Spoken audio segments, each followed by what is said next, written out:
Saudi আরব নিজেদের জাতীয় দলের জন্য বাংলাদেশ থেকে নারী ও পুরুষ ক্রিকেটার এবং কোচ নেওয়ার যে প্রস্তাব দিয়েছিল তা সরাসরি প্রত্যাখ্যান করেছে বাংলাদেশ ক্রিকেট বোর্ড বিসিবি। বিসিবির সভাপতি আমিনুল ইসলাম বুলবুল বিষয়টি নিশ্চিত করে জানিয়েছেন, দেশের স্বার্থকেই সবার আগে প্রাধান্য দিয়ে এই প্রস্তাব ফিরিয়ে দেওয়া হয়েছে।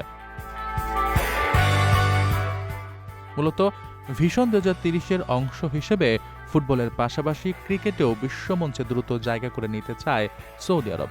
এজন্য দেশটি উপমহাদেশ ও পার্শ্ববর্তী দেশগুলো থেকে দক্ষ ক্রিকেটারদের নাগরিকত্ব দিয়ে নিজেদের দলে ফেরানোর পরিকল্পনা করছে। এই ধারাবাহিকতায় প্রায় 2 মাস আগে তারা বিসিবির কাছে খেলোয়াড় ও কোচের সহায়তায় যে আনুষ্ঠানিক প্রস্তাব দিয়েছিল। তবে বিসিবি সভাপতি স্পষ্ট জানিয়ে দেন, নিজ দেশের ক্রিকেটের স্বার্থ ক্ষুণ্ণ করে অন্য দেশকে খেলোয়াড় বা কোচ সরবরাহ করা সম্ভব নয়। উল্লেখ্য, লিভ গলফ, ফর্মুলা 1 এবং 2034 ফিফা বিশ্বকাপের সত্য পাওয়া সৌদি আরব এখন আইসিসি ও এসিসি সহায়তায় উপসাগরীয় অঞ্চলে ক্রিকেটের অন্যতম শক্তি কেন্দ্র হয়ে উঠতে চায়।